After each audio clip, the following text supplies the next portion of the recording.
I can't pinpoint exactly when things started to unravel, but it definitely didn't happen overnight. Honestly, there was no single dramatic event, no shouting or door slamming. It just sort of sneaked up on us, like rust on a bicycle you forgot to tuck away for winter. Sophie, my wife for the past 7 years, used to be sharp as a tack, brimming with confidence, and always in control. As a realtor, she wasn't just any realtor. She was the one everyone wanted to work with. You know the type, dressed impeccably, latte in hand, dashing between showings, and effortlessly charming her way through negotiations. I was genuinely proud of her. Yet somewhere along the line something shifted. She began to unravel bit by bit. The thing is, I noticed it happening. I just didn't bring it up at first. One late morning, she left the house in that sleek black blazer she adores, the one that fits her perfectly. But instead of her usual bounce, she walked out with a heaviness in her step. I stood at the window and watched her toss her bag into the car, run a hand through her hair, and stare off into space as if the weight of the world was bearing down on her. Stress was a rare sight for Sophie. She was usually the epitome of organization, until she wasn't. When she returned home that evening, I casually asked how work was going. She gave me her standard line, "Everything's fine, just a lot on my plate, you know?" But her voice was tight, as if she were trying to convince herself more than me. I didn't press further because, marriage isn't always about probing. Sometimes you have to let things slide, hoping your partner will reach out when they're ready. But then came the calls, the first glaring red flag. She was glued to her phone. If it wasn't buzzing, she was scrolling through emails or texting someone. What really struck me wasn't the volume of calls. After all, that's typical in her profession, but rather how each call seemed to leave her feeling more drained and disappointed. I'd ask, "Everything okay?" "Work stuff." She would just smile and dismiss it. Yeah, just some flaky clients. "It's slow right now." At that point, I thought, okay, maybe it's just a slow season. No biggie. But something gnawed at me. It didn't feel right. Like there was more to this than met the eye. Then there was that property presentation she mentioned. She brought it up casually one evening while scrolling through her phone, almost like it was nothing, but I could tell it mattered. "There's this big commercial listing coming up, babe. Could really change the game if I land it." I tried to offer my support. "Do you need any help?" "I can." She cut me off with a bright smile. No, I've got this." She always had that thing about being independent, which I admired, but I could see how much pressure she was putting on herself. The morning of the showing, she left the house looking every bit the successful realtor, heels, designer bag, the whole 9 yards. But the stress in her eyes told a different story, one that didn't match her polished exterior. That's when Jacob came onto the scene. Initially, I didn't know much about him, just that he was some businessman she had met at the showing. She mentioned him briefly that night, and I could tell from her tone that he had left an impression. "Jacob seemed really interested in the property," she said, her voice light, almost hopeful. Something about how she talked about him didn't sit right. It was more than just professional. There was an underlying tone that made me uneasy. I remember cracking a dumb joke like, "Well, let's hope this guy's wallet is as good as his interest, right?" She laughed, but her smile didn't reach her eyes. I tried to brush it off, but from that moment on, I noticed a subtle shift in her demeanor. She wasn't as exhausted or irritated after work anymore. Instead, she seemed lighter, almost as if a burden had been lifted. And every time she casually mentioned Jacob, which of course became more frequent, there was a spark in her voice that used to be reserved for me. That's when my unease began to deepen. But you don't just go around accusing your wife of whatever. I was thinking, right? That's not how this works. You convince yourself you're just being paranoid, that it's nothing. I wanted to believe that. I truly did. Then, one night, I accidentally stumbled upon something. And when I say stumbled, I mean it. I wasn't even looking for it. She left her phone on the kitchen counter, and while I was reaching for a beer from the fridge, the screen lit up with a message. Now, I'm not the type to rummage through my wife's phone, but the preview caught my eye. It was from Jacob. "I love the way you made me feel today." I stared at that message as if it were a loaded weapon. I thought, this has to be a mistake.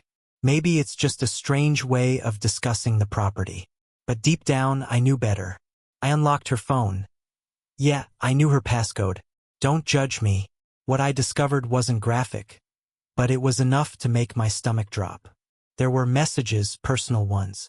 She talked about how much she enjoyed his company, how he made her days brighter, and how good it felt to have someone to confide in. She hadn't mentioned seeing him outside of work, but the tone of those messages, it was far too intimate, way more than it should have been. I dropped her phone as if it had set my hand ablaze, and I sank into a chair at the kitchen table, my gaze lost in the void. I was completely bewildered. Maybe it wasn't what it seemed. I tried to convince myself. Perhaps they were just friends. But who was I fooling? In the following days, I did my best to maintain a facade of normalcy, but the anxiety was gnawing at me from the inside. Every time she grinned at her phone or casually dropped Jacob's name into conversation, it felt like a punch to the gut. And here's the messed up part. I didn't confront her. I just couldn't bring myself to do it. I didn't want to accept that my wife might be slipping away from me. Instead, Sophie threw herself even deeper into her work. She was constantly active on social media, posting updates about her listings, and attending every networking event she could dig up. She insisted she needed to change her strategy, but it felt more like she was running away from something or someone. Was it guilt? Was it exhilaration? Honestly, I had no idea. All I knew was that things were shifting, and certainly not for the better. As for me, I just sat back and watched the chaos unfold, repeatedly telling myself it was nothing to worry about. But deep down, I knew that something was brewing. I just had no clue how bad it would ultimately get. The first time I noticed Sophie's unexpected success, I'll admit it threw me for a loop. Out of nowhere, she had gone from struggling to close a single house to sealing 3 deals in just 1 week. It made no sense at all. Just a month ago, she was practically losing her mind, complaining about flaky clients. Now, she was soaring high, selling luxury properties as if they were mere trinkets. Her phone was constantly buzzing, texts, calls, emails, you name it. Friends joked around, asking, "Hey, Sophie, what's the secret? Did you find a magic wand or something?" She would laugh it off, playing the humble card. But her eyes told a different story. They suggested that she was in on a secret that the rest of us were completely oblivious to. Everyone else seemed to be beaming with pride, except for me. Here's the reality. Success isn't just a stroke of luck. Not in real estate, and certainly not at the level she suddenly found herself in. My gut screamed that something was off, but every time I tried to dismiss that thought, it clung to me even tighter. There was no way you go from floundering to this level of success in a heartbeat without something shady going down. First, I attempted to brush it off. I immersed myself in other distractions. Hanging out with friends, hitting the gym, even tackling home projects just to keep my mind occupied. But the harder I tried to shove those uneasy thoughts away, the more they crept back in. Each time her phone buzzed, my mind spiraled straight to Jacob. I kept wondering if he was somehow the reason for her newfound success. One night, we went out for dinner with some friends. I was halfway through a beer, trying to immerse myself in the moment, when I caught a conversation drifting from the other end of the table. One of Sophie's colleagues was raving about her achievements. "She's absolutely crushing it right now. It's like she just appeared out of nowhere." "Yeah," another voice chimed in. "She's got the connections now. Once you're in with the right crowd, everything just clicks into place." I froze. The phrase, "the right crowd," hit me like a ton of bricks. I couldn't help but wonder who those people were, or more specifically, who that person was. My mind instantly turned back to Jacob. I kept quiet, but I could feel my stomach twist. This wasn't just luck. She wasn't merely working harder. There was something deeper happening, and I needed to uncover the truth. That night, sleep eluded me. I replayed every interaction in my mind, every conversation, and every casual mention of Jacob. Something didn't add up, and it was driving me insane. So, yes, I did something I'm not proud of. I started to follow her. Not in a creepy stalker way, I promise. I just had to know where she was going and what she was up to when she wasn't home. It was the only way to quiet my spiraling thoughts. It didn't take long before I stumbled upon what I had dreaded. One afternoon, Sophie told me she had a meeting with a high-profile client. She dressed to the nines, more than usual even for her. She slipped into that red dress I once adored. The one she knew drove me wild. I told myself it was merely a business meeting. After all, she's a realtor. Looking sharp is part of the job, right? But when I saw her strut out of the house and slide into a sleek black BMW parked at the curb, my heart sank. There was Jacob behind the wheel, grinning like he'd just won the lottery. She climbed into the passenger seat, and off they went together. I remained frozen, unable to wrap my head around what I had just witnessed. My brain screamed at me to deny it. I kept telling myself it could still be innocent. Maybe it was just a ride. Perhaps they were heading to meet a client. Maybe. But deep down, I knew the truth. That night, I couldn't bottle it up any longer. When she walked in, I confronted her. I waited until she kicked off her heels and poured herself a glass of wine before I found the courage to speak. "Sophie, we need to talk." She looked up from her glass, her eyes narrowing ever so slightly. "What's on your mind? What's happening between you and Jacob?" I asked, trying to keep my voice steady. Her expression remained unchanged, at least not at first. She tilted her head, flashed that same tired smile she wore whenever she thought I was overreacting. "Jacob? He's just a client, David. You know that." I shook my head vigorously. "No, it's more than that. I saw the messages, Sophie. I know how you talk to him." Her smile evaporated instantly. Her face tightened, and for a fleeting moment, I caught a glimpse of something. Panic? Maybe? Or guilt? It flickered across her features before she quickly replaced it with anger. "You went through my phone?" She spat, slamming her wine glass onto the table. "Are you seriously spying on me now? Don't twist this around." I shot back. "I saw the way you looked at him. I witnessed you leave with him today. Don't lie to me, Sophie." She crossed her arms, her jaw set so tightly it seemed ready to crack. "I told you it's just business. I don't know what kind of wild ideas you're cooking up in that head of yours, but nothing is happening between us." "Then why are you getting into his car?" I pressed. "Why do you communicate with him like that in your messages?" "Because he's assisting me with clients," she shouted, her voice sharp enough to cut through the tension.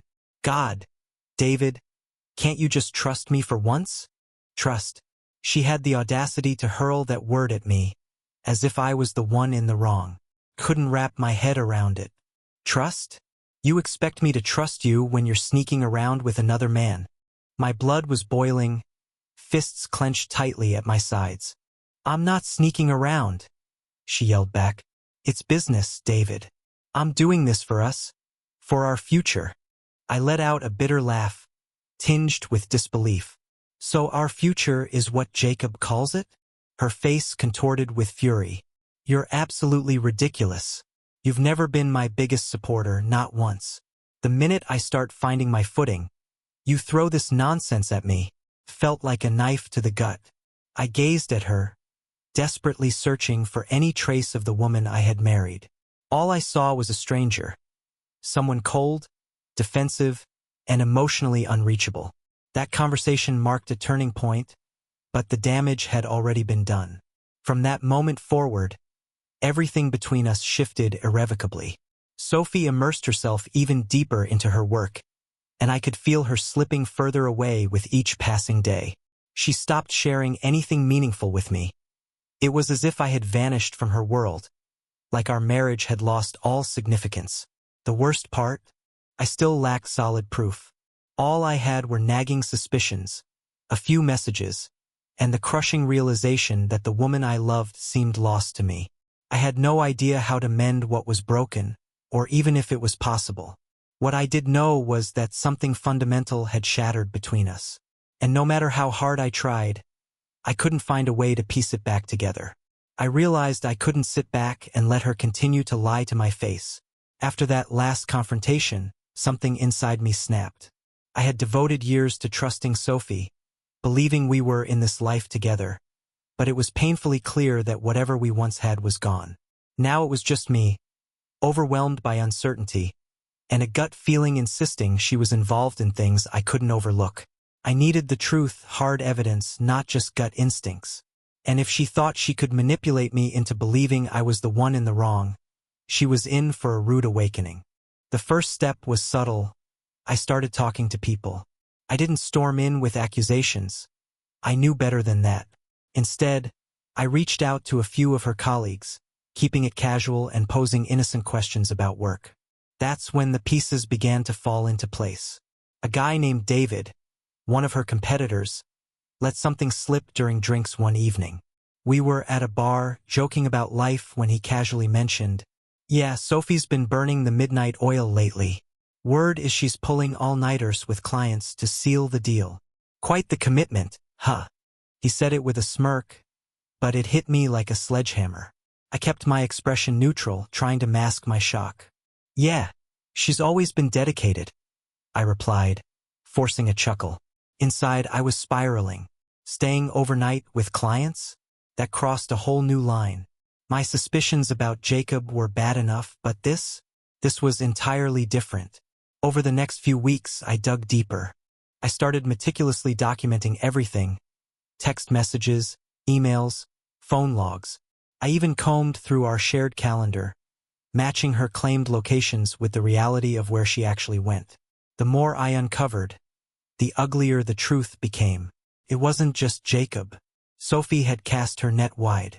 I discovered messages exchanged with multiple clients, all dripping with flirtation and intimacy.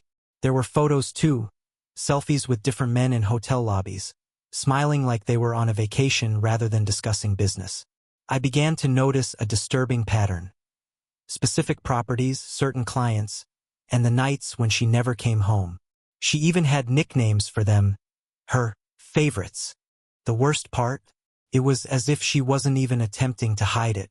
She acted like she didn't care if I stumbled upon the truth. The tipping point came at a party I had almost decided to skip.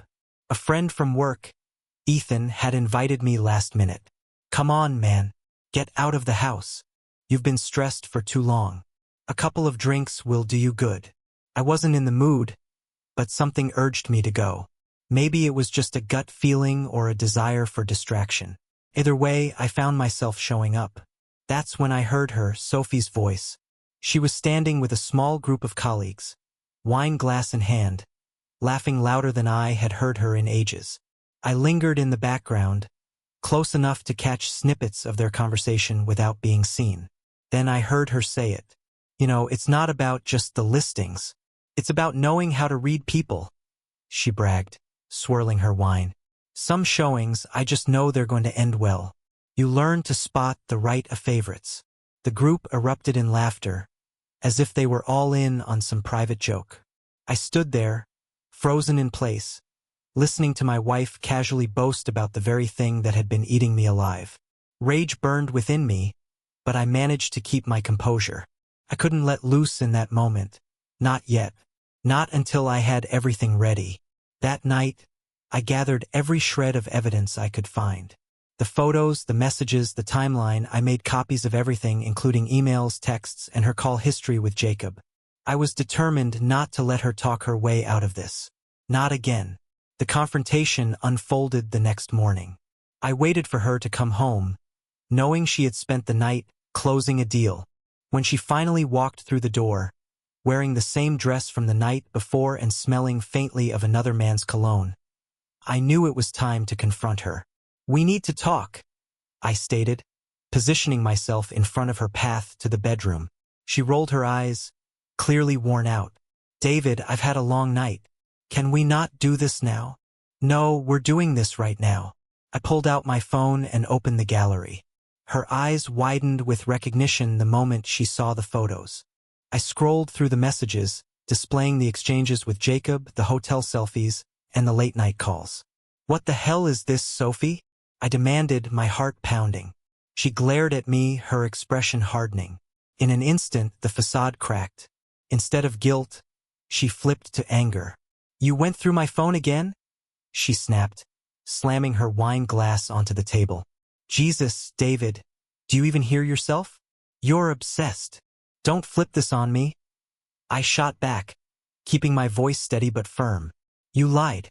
You cheated. And you've been sneaking around with multiple clients. Don't act like I'm the bad guy here. I was doing it for us, she screamed. Everything I've done has been for our future. You've never been there to support me, David. Not once. It was the same old song and dance. She flipped the blame onto me, spinning it all around as if I was the villain in this story. But this time, I wasn't going to fall for it. You really think sleeping with other men is for our future? I shot back, sarcasm dripping from my words. Wow, Sophie, you're quite the saint. She glared at me, her fists clenched tightly, but she had run out of lies. The truth was out, and there was no turning back now. That's when I realized I had to take things to the next level. Just confronting her in private wasn't enough. She needed to be exposed to everyone. All those colleagues who laughed alongside her, all those friends who believed she was this flawless, hard-working professional. They needed to know who she really was. I started crafting a plan. I copied all the incriminating photos, messages, and every piece of evidence onto a USB drive. I was determined to unveil her true self at the next big office party, where all her colleagues would be gathered. If she thought she could publicly humiliate me and walk away unscathed, she was in for a rude awakening. This wasn't just about revenge. It was about reclaiming my control. She had taken my trust, my marriage, and tossed it aside for fleeting thrills. Now it was my turn to show the world the real Sophie. The opportunity arrived sooner than I expected. I received an invite to a big office party where all her coworkers would be present. This was my moment. I slipped the USB into my pocket, ready to drop the bomb. The evening buzzed with anticipation. My chest tightened, heart racing as I envisioned the moment I would reveal everything. I knew it would be chaotic, painful even, but it had to be done. This was going to be a night Sophie would never forget. As I walked through the doors of the party, I felt like a man on a mission. My heart pounded in my chest, but I wasn't backing down. This was it, the moment I would expose Sophie for who she truly was. Colleagues mingled in their little cliques, laughing and enjoying drinks, completely unaware of the storm that was about to break. I spotted her by the bar, chatting with a few coworkers, her fake smile plastered on as if everything was perfectly fine. She didn't see me at first, which was just as well. I wasn't there to play nice. Taking a deep breath, I reached into my jacket pocket and pulled out the USB filled with evidence. I approached a guy I recognized from her office, the one running the event, and casually told him I had a presentation to share. He raised an eyebrow but shrugged it off, probably thinking I was just another corporate husband eager to show off. I made my way to the front of the room and cleared my throat. Hey, everyone, sorry to interrupt, but I think there's something you all need to see. The room fell silent as I plugged in the USB and projected the photos and messages onto the screen. Initially, there was confusion. Maybe they thought it was some kind of joke. But as the images rolled, revealing Sophie cozied up with clients and exchanging flirtatious messages, the atmosphere shifted dramatically. Conversations halted, eyes widened, gasps rippled through the crowd. And then I heard it, the sharp intake of breath from Sophie. "What the hell is this?" she hissed, storming up to the front, her face drained of color. I maintained my composure. "This is the truth, Sophie. The truth about your business practices." She glanced around at the shocked faces of her colleagues, then back at the screen, where one of her selfies with Jacob, snapped in a hotel lobby, loomed large. Her jaw tightened, panic beginning to settle in. But rather than admitting any wrongdoing, she did what she always did, she deflected. "This is ridiculous," she shouted, her voice cracking. "You're spreading lies. None of this is what it seems." I crossed my arms, unfazed. "Really? So those texts about your favorites were just innocent work banter? And those hotel photos? Just part of closing a deal, right?" She shot me a venomous glare, then scanned the crowd, desperately searching for someone to back her up. But no one stepped forward. Her colleagues stared at her, wide-eyed, whispering among themselves as they pieced together the horrifying puzzle. "You don't understand," she stammered, her voice shaky. "He's just trying to humiliate me." "Funny?" I retorted. I thought you were doing a pretty good job of that all on your own. She attempted to regain control, but the damage had been done. Whispers grew into murmurs, and the looks her co-workers shot her were a mix of disgust and disbelief. Sophie, the woman who had spent years building a reputation as the top realtor in the business, stood there, exposed for the liar and cheat she truly was. I didn't linger for the fallout. I had accomplished what I set out to do. I unplugged the USB, slipped it back into my pocket, and walked out, leaving her to confront the mess she had created. Outside, the cool night air felt refreshing against my skin, and for the first time in months, I could finally breathe. The weight of her lies, the betrayal, and the constant suspicion lifted. It was over. That's when I heard someone call my name. David! I turned and saw Laura, one of Sophie's colleagues, approaching me with a knowing smile, as if she had been waiting for this moment.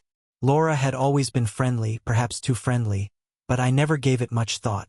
Until now. Quite the spectacle in there, she said, her voice low and smooth. Had to be done, I replied, still trying to process everything. She stepped closer, her gaze locking onto mine for a beat longer than comfortable. I always sensed something was off about her. But you deserve so much better than this. There was something in her voice, gentle, yet laced with an undercurrent of suggestion. I wasn't sure how to respond, so I simply nodded.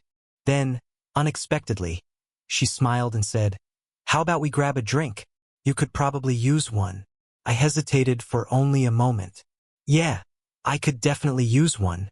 We ended up at a quiet bar just a few blocks away. Just the two of us. I expected an awkward conversation like some strange post-scandal therapy session, but it turned out to be anything but. Laura was effortlessly easy to talk to, and for the first time in ages, I felt a sense of relaxation wash over me. We discussed everything. The fallout with Sophie, the wreckage she had left behind, and even shared personal stories about our experiences in the industry. By the end of the night, it was clear there was a spark between us. Not merely sympathy or comfort, but real chemistry. When she suggested we grab dinner sometime, I didn't think twice. I wanted to explore where this might lead. That first dinner with Laura marked the beginning of something fresh and exciting. We delved into topics I hadn't discussed in years, my dreams, regrets, and even the silly little things like our favorite movies and songs. For the first time, I wasn't just Sophie's husband or the guy tangled in a scandal. I was simply me, and Laura seemed to appreciate that version of me. Life didn't magically transform overnight, but gradually, things began to stabilize. I spent more time with Laura and less time dwelling on Sophie and the chaos she had created. We discovered shared interests, weekend hikes, cheesy movies, and even cooking together. Though she clearly had more talent in the kitchen than I did. Felt good. Almost normal. Meanwhile, Sophie's life was crumbling. Through the grapevine, I learned that her reputation was in ruins. Clients were jumping ship. Colleagues were avoiding her. She attempted to spin the narrative in her favor, but nobody was buying it. The scandal had become part of her identity, and there was no escaping it. What really got under her skin, though, was watching me move on. I wasn't supposed to bounce back after everything she had done. But there I was, happier than I had been in years, spending time with someone who actually cared about me. She tried reaching out a few times, leaving desperate voicemails pleading for us to work things out and move past this. I never returned her calls. There was nothing left to say. The last time I encountered her was by sheer chance at a coffee shop. She looked worn down, the weight of her choices visibly etched into her features. Our eyes met, and I could see it, the jealousy, the regret, the frustration. She had lost everything. Her marriage, her career, her reputation, and it was all her doing. I offered her a small nod, a silent acknowledgement of the consequences of her actions. Then I turned away, walking out hand in hand with Laura, leaving Sophie behind for good. It felt like the final chapter of a book I had struggled to finish for far too long. And now, at last, I was free to begin a new story. I thought it was all over. After the party and the confrontation, I assumed Sophie would retreat, licking her wounds and moving on. But no, she wasn't done. She came at me again, this time with something far more insidious than insults or guilt trips. A damn lawsuit. I couldn't believe it when the papers arrived. Sophie was suing me for defamation, claiming I had disseminated false information that wrecked her career. The irony was almost laughable. After everything she had done, she had the audacity to paint herself as the victim, insisting I had ruined her life. She craved sympathy, and she believed dragging me into court would earn it. Her motive was glaringly obvious. She hoped the lawsuit would intimidate me into submission. Perhaps she thought I'd apologize, pay her off, or let her rewrite the narrative. But I wasn't about to let her win. Not after everything. The day of the hearing felt surreal. Stepping into that courtroom was like entering a battlefield where everything would either crumble or finally be resolved. Sophie showed up looking every bit the part. Polished and composed, dressed in a sharp business suit, the same attire she wore for her high-profile listings. She embodied the role perfectly. The wronged wife, the professional whose life was shattered by a spiteful ex-husband. When she took the stand, she turned on the theatrics. "I've worked tirelessly to build my career," she declared, her voice trembling just enough to seem sincere. "What David did wasn't just hurtful. It was malicious. He spread lies, ruined my reputation, and sabotaged everything I've built over the years." The judge listened with an unreadable expression as Sophie continued her sob story. For a moment, it appeared she might actually convince him. She was adept at manipulating the narrative, tugging at every heartstring she could reach. But then it was my turn. I stepped up to the stand, feeling the weight of every gaze in the room. I didn't need theatrics. I just needed to speak the truth. I presented the judge with everything. Every text message, every photo, every piece of damning evidence. I laid it all out in a calm, methodical manner. "This isn't defamation," I asserted, locking eyes with Sophie as I spoke. "This is the truth. And those who know her know exactly what happened." I even called a few witnesses, colleagues from her office who understood the real story. One of them, David, didn't hold back. "We all knew what was happening," he testified. "Sophie wasn't closing deals because of her skills. She was securing them through favors." The atmosphere in the courtroom shifted palpably. You could sense the tension, the way people exchanged glances, and the way Sophie's facade began to crack. She looked trapped, desperate, like a cornered animal. Of course, she tried to fight back. She labeled me as bitter and vengeful, claiming I was hell-bent on destroying her out of spite. But the more she spoke, the weaker her arguments became. Everyone could see through her act. This wasn't about me ruining her life. It was about her unraveling her own. The final blow landed when the judge asked if Sophie had any other evidence to back her claims. She faltered, stumbling over her words, grasping for something, anything, that might turn the tide in her favor. But there was nothing left. Her web of lies had unraveled completely, and the truth stood tall in its place. The judge delivered his ruling, in my favor. Hearing those words felt like a massive weight being lifted off my shoulders. I glanced at Sophie, and for the first time, I truly saw her for who she was.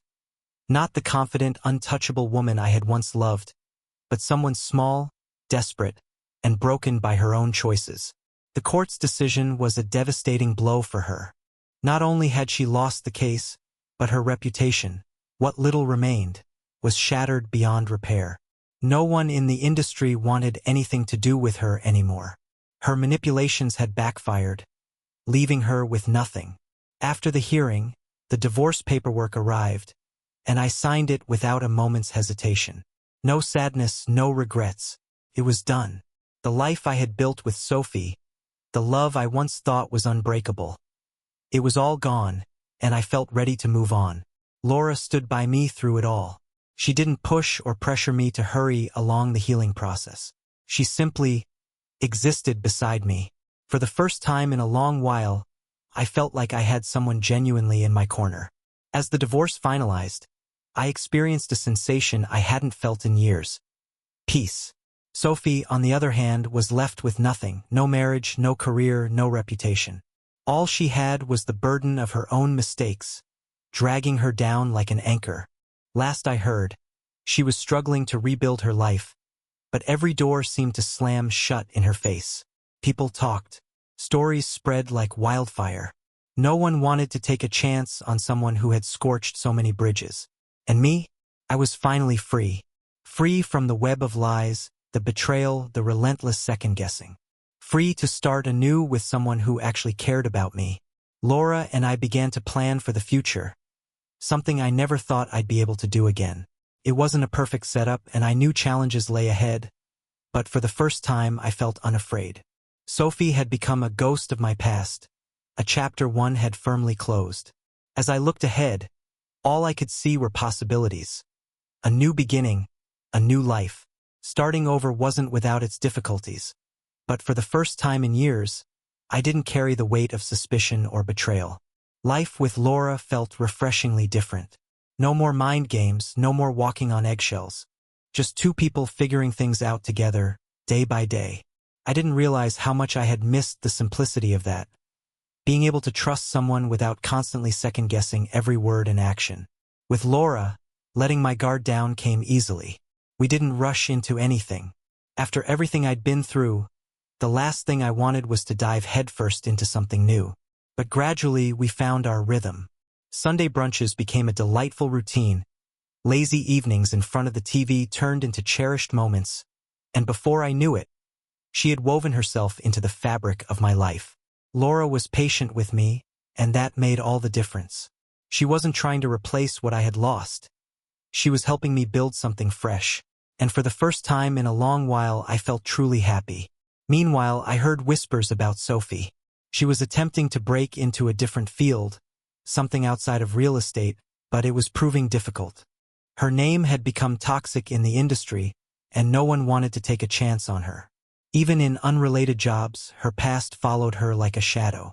Reputations linger, and hers was irreparably tarnished. One afternoon, while Laura and I were out shopping, we unexpectedly bumped into a group of Sophie's former colleagues. My heart raced at first, bracing for some awkward conversation about the lawsuit or the fallout. But to my surprise, they greeted me warmly, almost as if they respected my decision. "Good to see you, David," one of them said, a hint of camaraderie in their tone. "We're glad you got out when you did." Another colleague, a woman I vaguely recognized from the office party, added, "You know, nobody was really shocked by what happened. People knew what she was up to, even if they didn't say it out loud. They weren't being cruel, just candid." I could almost feel the sting it would have inflicted on Sophie if she were present. I imagined the shame she must carry daily, knowing that others were still talking about her behind her back. Laura gave my hand a reassuring squeeze as we moved past them. We didn't dwell on it. Sophie was a chapter 1 had closed. But I couldn't shake the thought of how heavy it must be for her, dragging around that kind of guilt everywhere she went. From what little I gathered, Sophie was struggling with more than just finding work. She was attempting to reinvent herself, as one of her colleagues put it, but it was evident that she hadn't quite figured out how to do that. I suspected that at some point, she recognized the damage she'd inflicted, not just on me but on herself. People don't simply bounce back from experiences like that. Clings to you, gnawing away at your insides. I imagine she woke up some mornings, pondering how her life could have taken a different path had she not thrown everything away. But regret can't rewrite the past, and it certainly doesn't pave the way for a better future. Not long after that, I received the final divorce papers in the mail. Holding them felt momentous, and I anticipated feeling something: anger, sadness, perhaps even nostalgia. But instead, I felt relief. It was officially over. No more wondering if things could have been salvaged. No more trying to make sense of the chaos she left behind. Just a clean slate. I signed the papers, slid them back into the envelope, and dropped them in the mailbox without a second thought. That chapter of my life was officially closed. Laura and I started making plans. Not monumental, life-altering ones, but small moments to look forward to. A weekend getaway to the coast. A new hobby we wanted to explore together. It wasn't about replacing the life I once had. It was about building something new, something better. One evening, as we sat on the couch sipping wine and talking about our dreams, Laura asked softly, What do you truly want? For the first time, I didn't hesitate. I want this. I just want something real. She smiled at me, and in that instant, I knew we were going to be okay. It wasn't about crafting some perfect fairy tale ending. It was about finally being free to live, to love, and to leave the past exactly where it belonged. As for Sophie, I have no idea where she ended up. The last I heard, she was still struggling to piece her life back together, but things hadn't become any easier for her. I imagine she spends her days reflecting on the choices she made, haunted by the question of how different things might have been. But some mistakes cost more than you can afford, and by the time you realize the damage, it's often far too late. I don't harbor hate for her anymore. That bitterness has faded. She's merely a figure from my past, someone who taught me a hard lesson about trust and betrayal. And in a strange way, I'm thankful for that lesson, because without it, I wouldn't be here, planning a future with someone who genuinely cares about me. A new life isn't something that just happens. It's something you construct, step by step, and now I was finally ready to build it.